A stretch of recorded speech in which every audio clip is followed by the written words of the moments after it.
The river pulled at the boat harder than my hands could hold, and the flares turned us into targets. My orders said, "Cross now, build now," though the banks had never been properly seen. I learned how Doctrine breaks when water, fire, and time refuse to cooperate. By morning, I was still standing at the river, counting what the system had already spent. January 1944, Central Italy. The winter front south of Rome had hardened into a series of defensive belts held by German forces along rivers swollen by seasonal rain. The most prominent of these obstacles was the Rapido River, a fast-moving tributary of the Garigliano, running east of the town of Cassino. The river formed part of the German Gustav Line, a defensive system designed to slow the Allied advance toward Rome by forcing repeated crossings under observation and fire. By mid-January, Allied commanders faced growing pressure. The Italian campaign had stalled after months of difficult fighting through mountains and narrow valleys. Weather limited air support. Roads deteriorated under constant use. Supplies moved forward slowly, and infantry units were worn down by repeated assaults against fortified positions.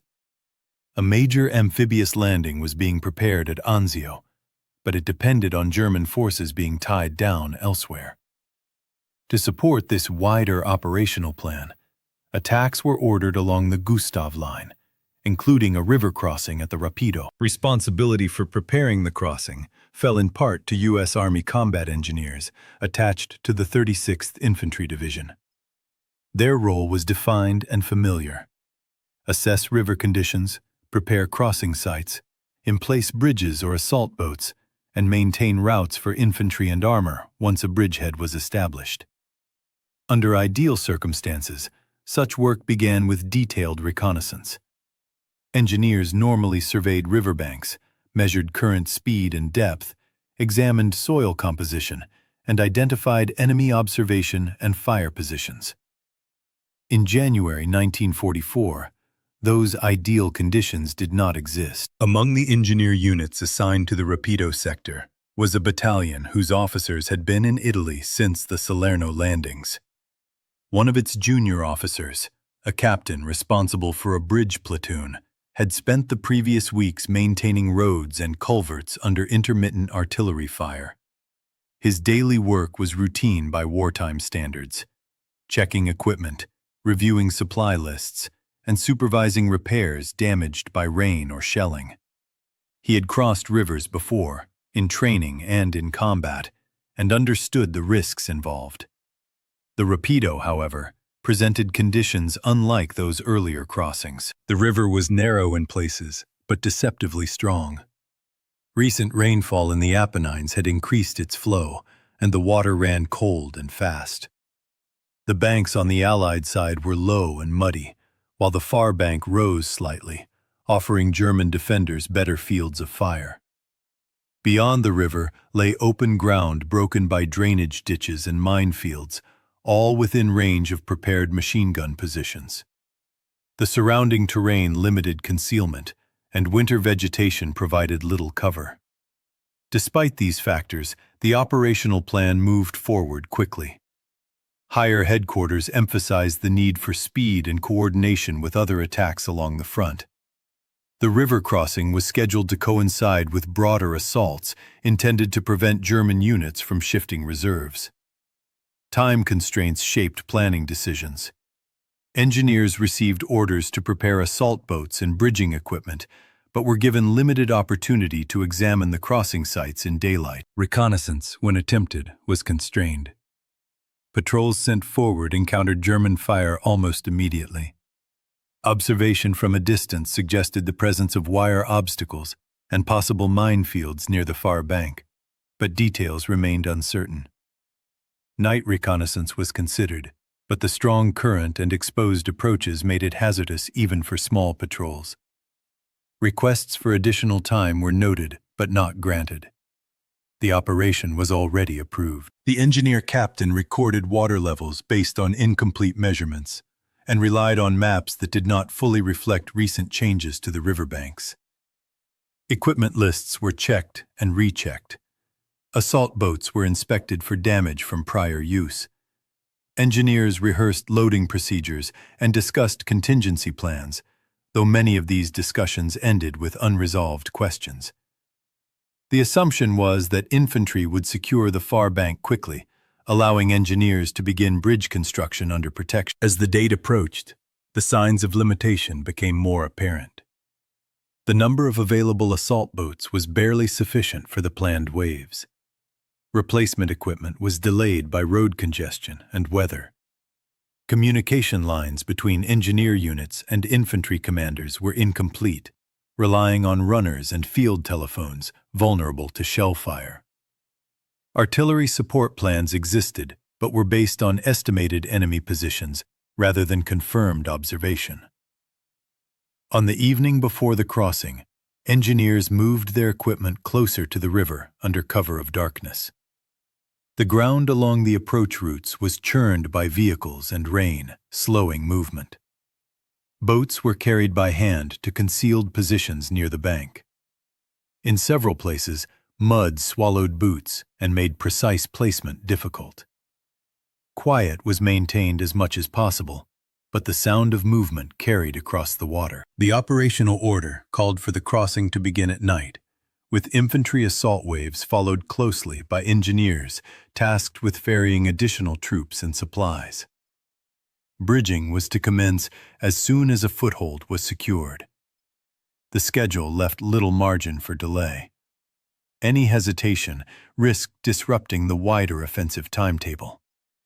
During final preparations, some engineers noted that the current appeared stronger than earlier estimates. Floating debris moved quickly downstream, indicating increased flow. The captain adjusted load calculations for the assault boats, but could not alter the basic plan. There was no time to reposition crossing sites or to clear obstacles in advance.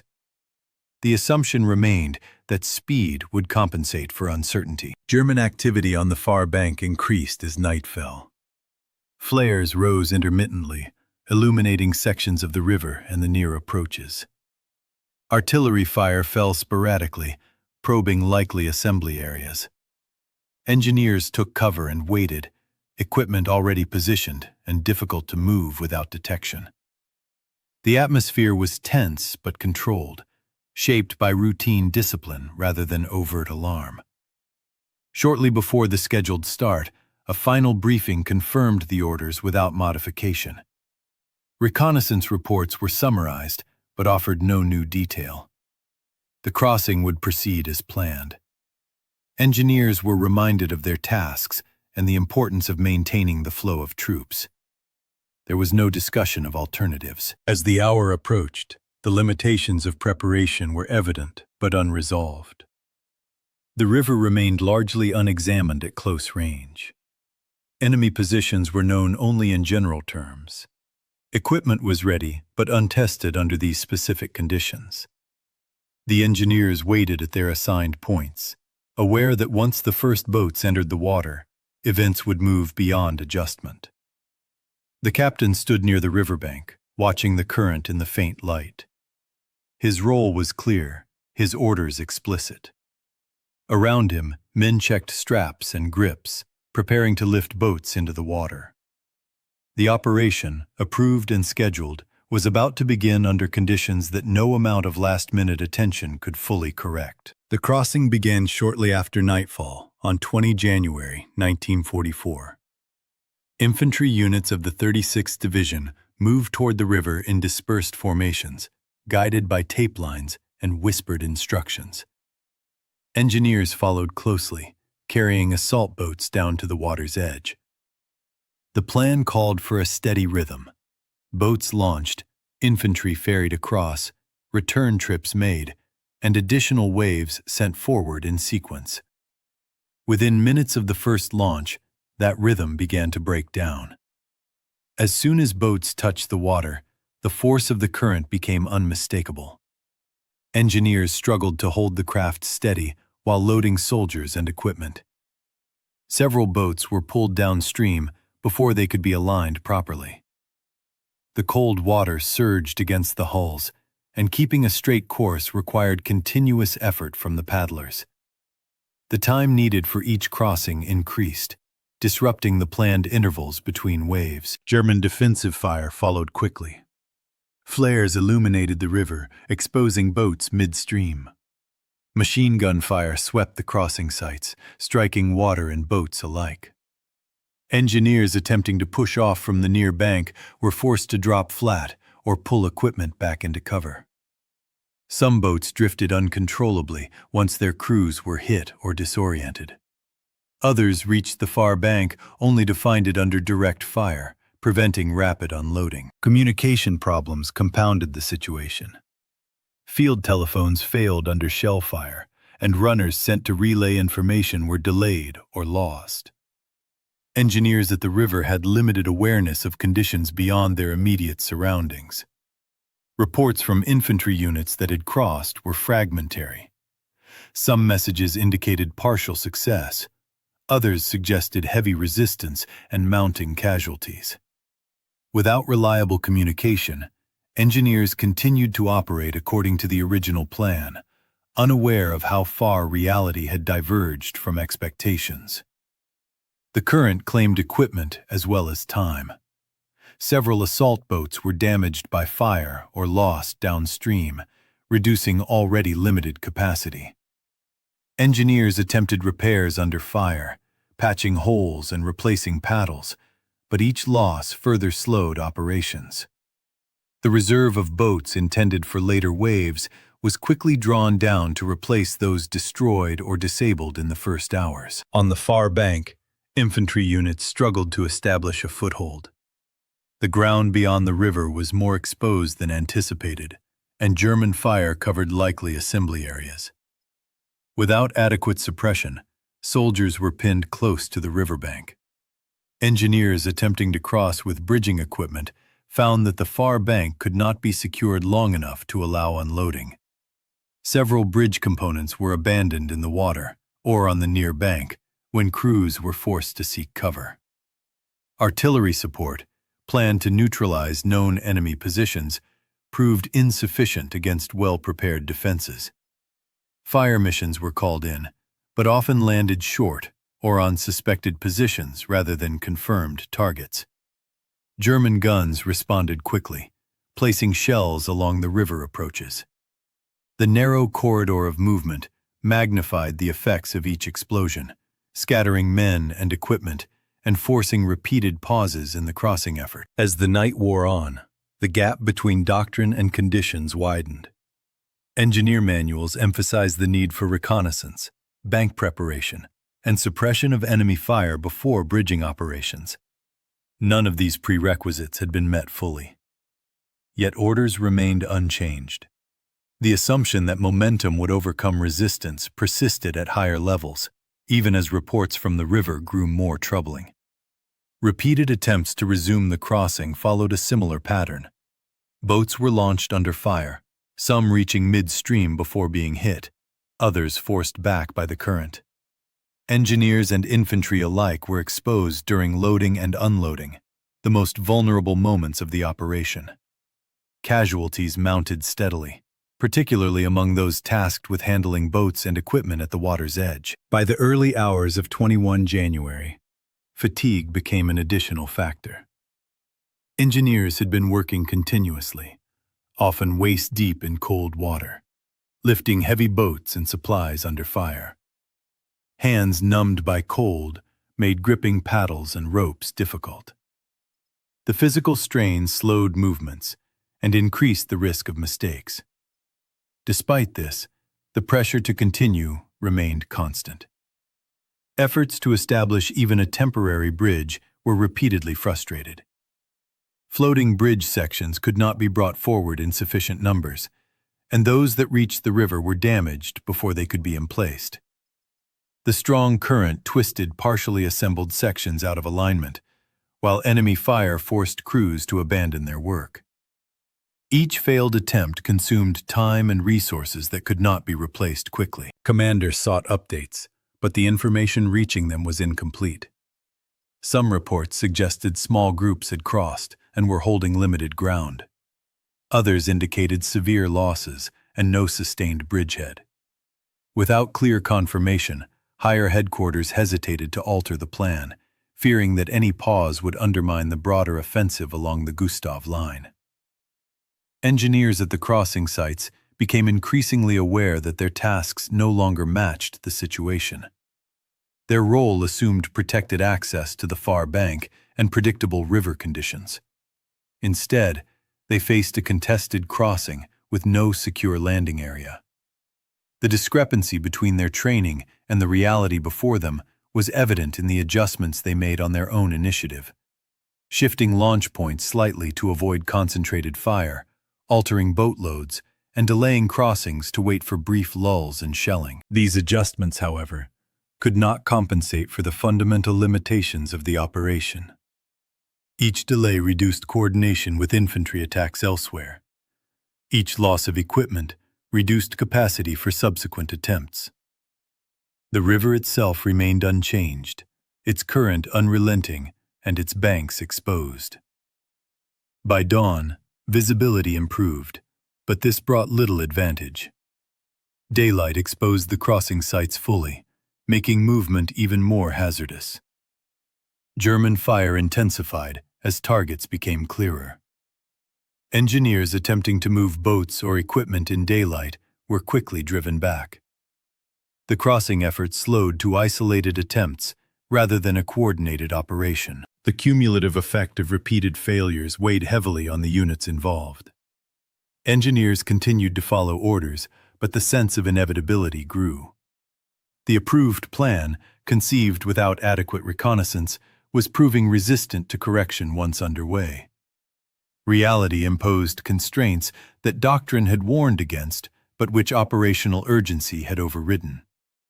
As the morning progressed, the focus shifted from establishing a crossing to sustaining those few infantry elements already across the river. Engineers attempted to ferry ammunition and medical supplies, often at great risk. Some boats made the journey, others did not return. Each successful trip was offset by losses elsewhere. The tension between official expectations and conditions on the ground became more pronounced. Engineers reported the strength of the current, the intensity of fire, and the loss of equipment. These reports moved slowly up the chain of command, competing with the imperative to maintain pressure on the enemy. Decisions made earlier, under different assumptions, now constrained available options. By midday on 21 January, it was clear to those at the river that the operation was not unfolding as intended. The crossing had not produced a secure bridgehead. Engineering tasks remained incomplete. Casualties among both infantry and engineers continued to rise. Yet the formal decision to halt or alter the effort had not been communicated. The engineers remained at their positions, adapting where possible, enduring where necessary. The river flowed as it had the night before, indifferent to plans and schedules. The approved crossing, initiated without full reconnaissance, had entered a phase where persistence alone could not resolve its flaws. By the afternoon of 21 January 1944, the Rapido sector settled into a grim pattern. The initial timetable had collapsed, but activity at the river did not cease. Instead, it fragmented. Small groups of engineers and infantry operated in isolation, responding to immediate demands rather than a coherent plan. Orders arriving from higher headquarters reflected earlier assumptions rather than current conditions, and the gap between intent and execution widened further. Within the engineer battalion, junior officers began to reassess what could realistically be achieved. The captain responsible for the bridge platoon reviewed the remaining equipment. Fewer than half of the original assault boats were serviceable, several damaged beyond quick repair. Bridging components lay scattered along the near bank, some partially submerged, others abandoned after failed attempts to move them forward. Ammunition stocks were low, not only for infantry, but also for the engineers' own defensive weapons. Reports from the far bank clarified the situation incrementally. Infantry elements that had crossed during the night remained pinned in shallow positions close to the river. They lacked heavy weapons and had no reliable means of reinforcement. Attempts to push forward had been met with concentrated fire from prepared German positions. Casualties could not be evacuated easily, and medical supplies were limited. Without a bridge or reliable ferry service, their position was precarious. The turning point did not arrive as a formal order, but as an accumulation of observations. Engineers attempting further crossings noted that German fire was now deliberately targeting known launch points. The enemy had adjusted to the pattern of movement, rendering each subsequent attempt more dangerous than the last. Artillery support remained intermittent, and smoke screens, when deployed, dissipated quickly in the winter air. During a brief lull, the captain and several non-commissioned officers conferred near a damaged boat pulled partially onto the bank. Their discussion was quiet and practical. The manuals offered little guidance for a crossing under these exact circumstances, and official instructions continued to emphasize persistence. Yet the evidence before them suggested that continuing to launch boats from the same sites would result in further losses without improving the situation across the river. An informal decision took shape. Without contradicting orders directly, the engineers began to alter their approach.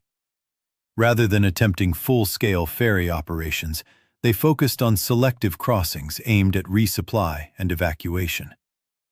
Launch points were shifted by small distances, using folds in the terrain or ruined embankments to gain marginal concealment.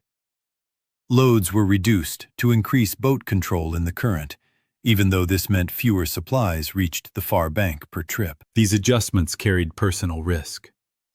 Engineers involved in these efforts exposed themselves repeatedly at the water's edge, often remaining in place longer than infantry who could withdraw after crossing. Handling boats required standing upright or kneeling in shallow water, movements easily observed once flares or daylight illuminated the river. Each trip involved the same calculation: whether the potential gain justified the near certainty of drawing fire. The captain took a more direct role, supervising launches and coordinating with infantry leaders on the near bank. His presence reflected both necessity and judgment. Communication lines were unreliable, and decisions had to be made on the spot. By positioning himself close to the river, he could observe conditions directly and adjust timing based on enemy fire patterns and changes in the current. This proximity also placed him within range of artillery and small arms fire, a fact understood but not remarked upon. Meanwhile, pressure from higher command continued.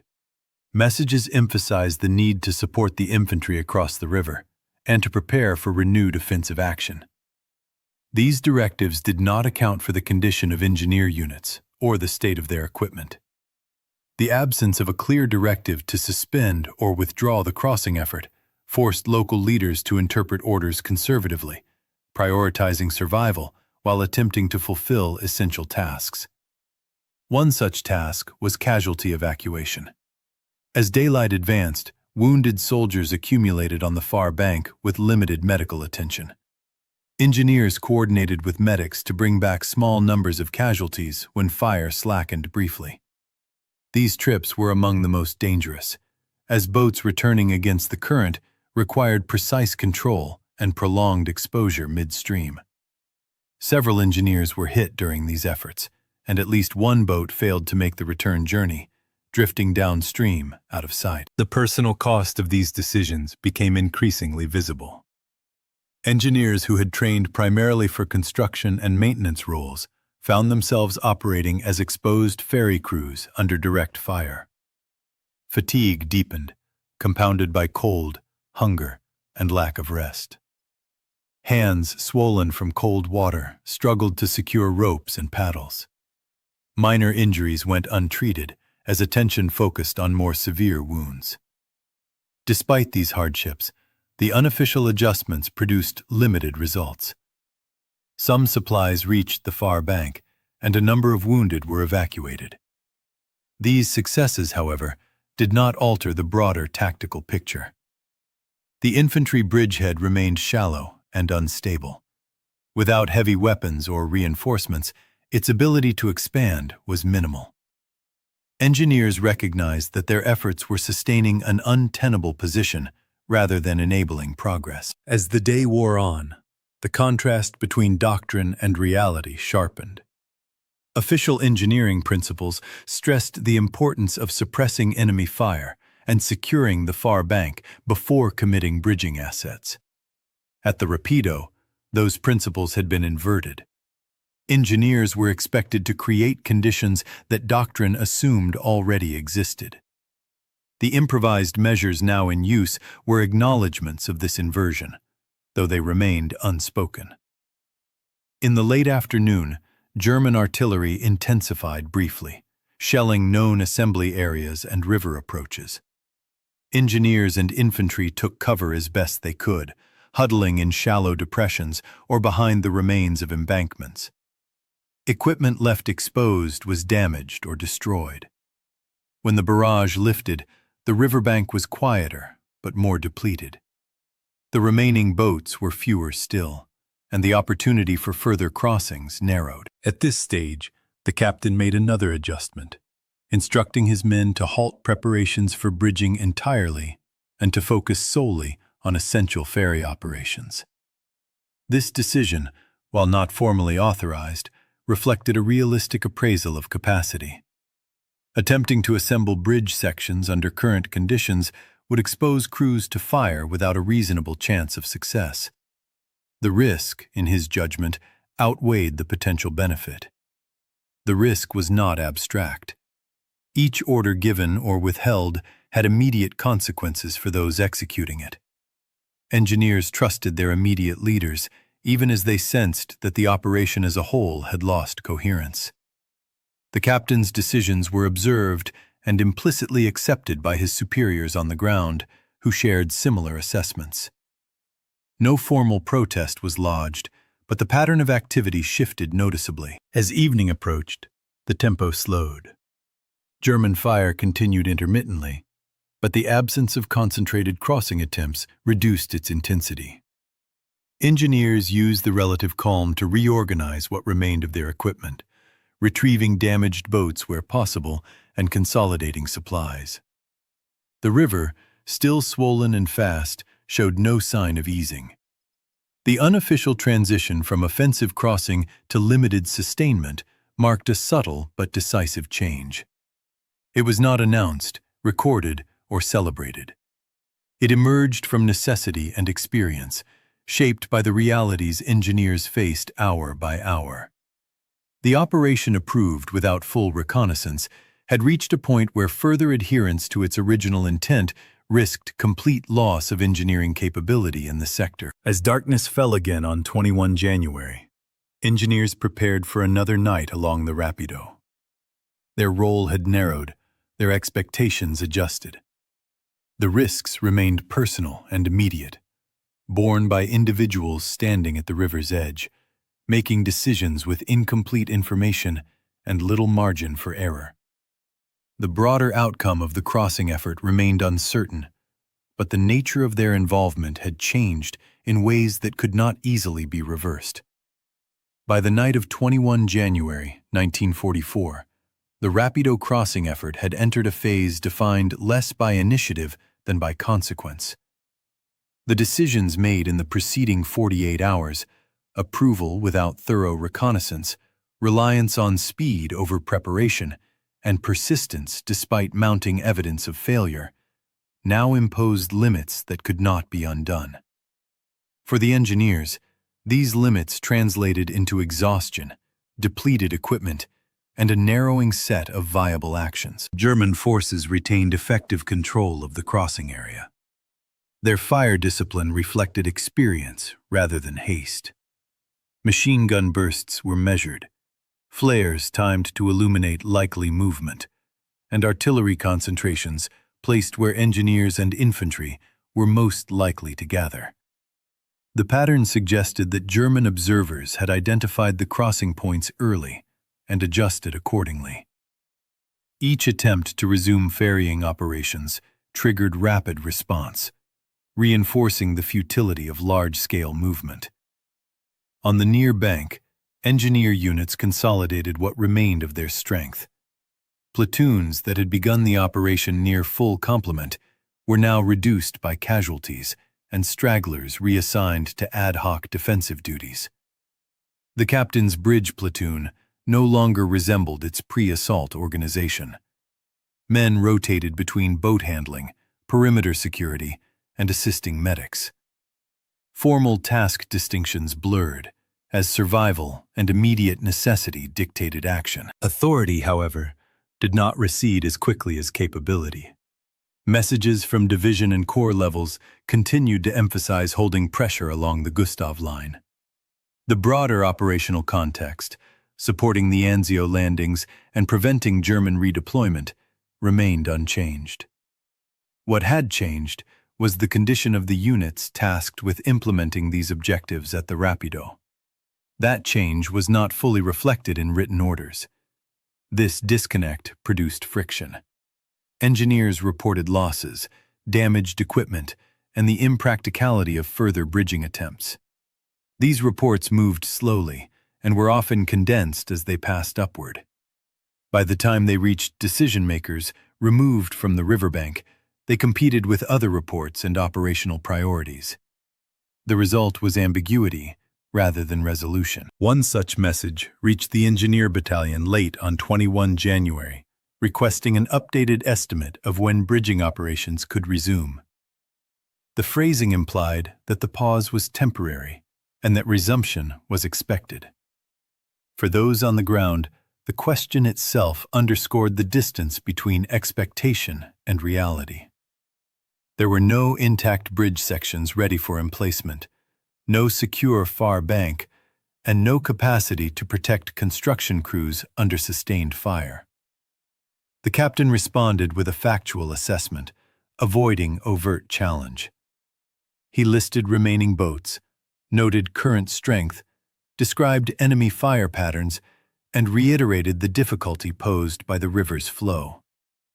He did not state that bridging was impossible, but the implication was clear to anyone familiar with engineering requirements. Whether that implication was recognized or acted upon at higher levels remained uncertain. Pushback also emerged indirectly. Infantry officers whose units had suffered heavily during the crossing began to question the feasibility of further attempts. Some coordinated directly with engineers to limit requests for resupply or reinforcement, recognizing the cost involved. These conversations were pragmatic rather than insubordinate, shaped by shared exposure rather than formal doctrine. The personal stakes for engineers increased as losses accumulated. Unlike infantry assaults, which were clearly defined in time and space, engineering tasks at the river had no clear endpoint. Men remained exposed for extended periods, repeatedly returning to the same dangerous positions. The cumulative stress affected judgment and morale, though outward discipline remained intact. Medical evacuation highlighted the consequences of earlier decisions.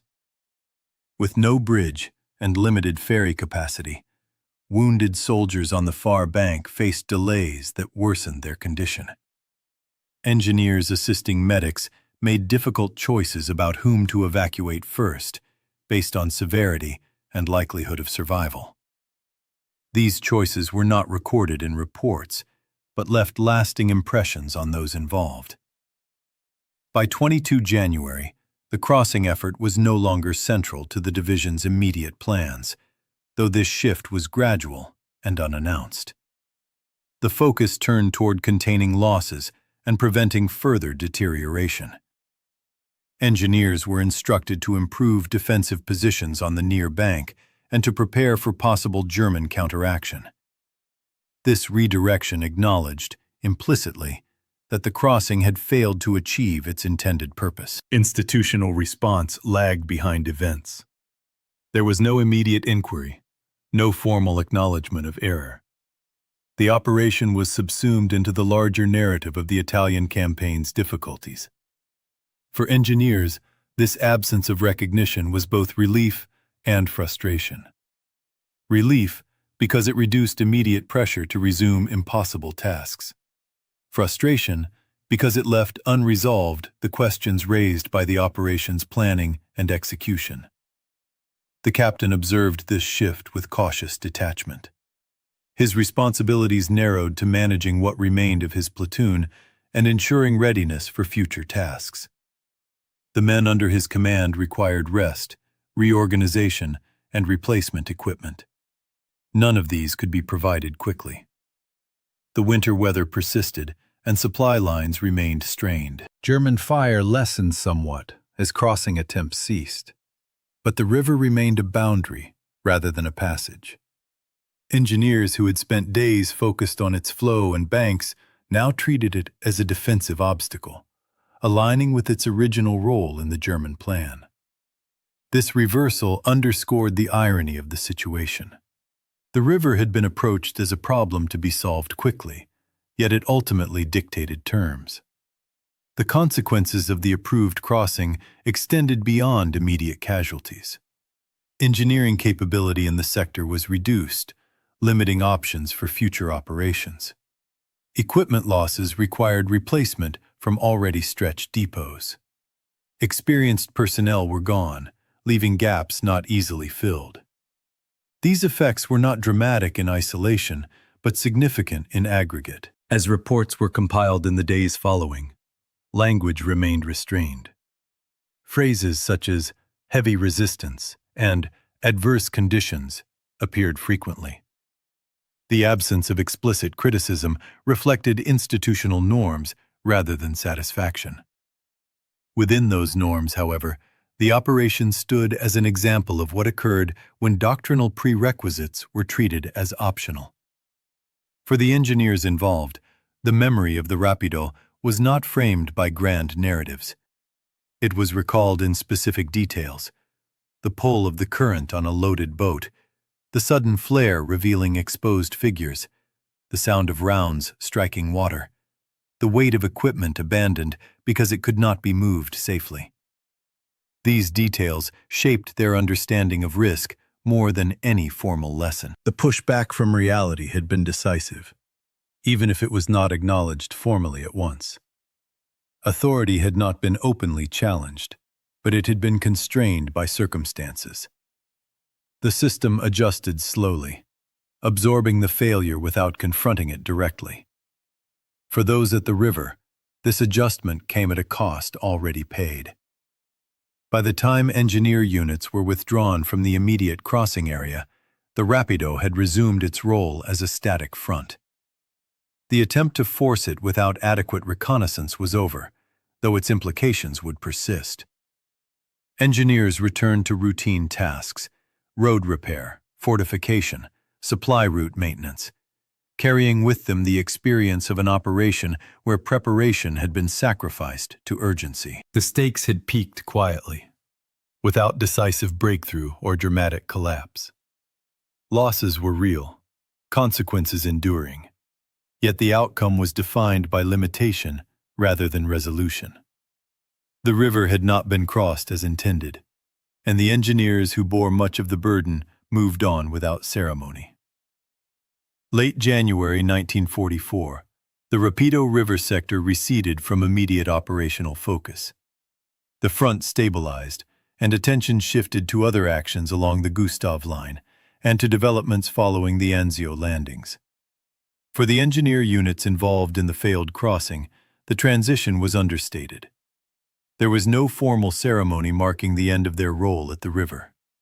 Equipment was collected where possible, damaged materiel written off, and surviving personnel reassigned to familiar duties behind the lines. In the days that followed, engineers returned to tasks that defined much of the Italian campaign: repairing roads damaged by rain and shellfire, reinforcing bridges farther south, and maintaining supply routes essential to sustaining infantry and armored units. These assignments were routine but critical. They also provided distance, physical and psychological, from the river, where losses had accumulated so quickly. Institutional response to the Rapido operation was restrained. Initial after-action reports focused on environmental factors, enemy preparedness, and the intensity of defensive fire. Language remained formal and measured. Failures were described indirectly, framed as the result of conditions encountered rather than decisions made. The absence of explicit attribution reflected broader wartime practice, particularly during an ongoing campaign where morale and momentum were considered fragile. Over time, higher-level reviews did revisit the crossing. Testimony from commanders and unit reports contributed to a more critical assessment, acknowledging shortcomings in planning and reconnaissance. These reviews occurred months later, removed from the immediacy of the event. For the engineers who had worked at the riverbank, the conclusions offered little practical comfort. Losses could not be undone, and the experience itself had already shaped their understanding of operational risk. Replacement equipment eventually arrived, though not in full measure. Assault boats were redistributed, bridging components repaired or replaced as depots allowed. Personnel losses were addressed through reassignment and new arrivals, many of whom lacked combat experience. Veteran engineers assumed the task of integrating these replacements, passing on lessons learned without formal documentation. The captain, whose decisions had shaped the unofficial adjustments at the river, continued his service through the Italian campaign. His record reflected no special distinction related to the Rapido, nor any formal censure. Like many officers, his wartime experience was defined by cumulative responsibilities rather than singular events. The crossing remained one episode among many, remembered privately rather than emphasized officially. Within engineer units, however, the Rapido acquired quiet significance. It was referenced in conversations about planning and preparation, often indirectly. Mentions of strong currents or exposed banks carried unspoken meaning. The experience reinforced established doctrine without needing to cite manuals. It underscored the cost of treating reconnaissance as expendable under pressure. The broader operational picture moved on. The Gustav Line was eventually breached elsewhere after prolonged fighting and heavy losses.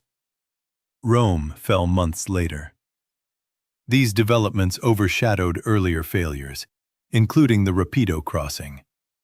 In historical accounts, the event appeared as a brief, often compressed passage, lacking the narrative prominence of later successes. For engineers, the legacy was more personal. Their work rarely occupied the center of attention, yet its absence or failure was immediately felt. At the Rapido, engineering capability had been expected to compensate for incomplete preparation. When it could not, the consequences fell disproportionately on those tasked with execution. That imbalance was not unique to this operation, but it was sharply illustrated there. No monuments marked the crossing sites. The river continued to flow through cultivated fields, its banks reshaped by post-war reconstruction. The physical traces of the operation faded quickly. What remained were records in unit histories and the memories of those who had stood in cold water under fire, trying to make an approved plan function despite its flaws. The story of the Rapido engineers is not one of innovation or triumph. It is a record of limits, of what skilled professionals could not achieve when fundamental conditions were ignored. Their actions did not alter the course of the campaign, but they reveal the human cost of decisions made without full understanding of terrain and enemy capability. Such stories rarely occupy a central place in popular history. They lack clear victories or dramatic reversals. Yet they offer insight into how war is shaped as much by oversight and constraint as by bold maneuver. The engineers at the Rapido performed their duties within those constraints, adapting where possible and enduring where adaptation failed. Their experience remains a reminder that engineering, like all military functions, depends on preparation as much as courage. When that preparation is absent, the burden falls on individuals whose names seldom appear in summaries or headlines. If stories like this matter to you, consider supporting work that preserves and shares the overlooked experiences of those who served.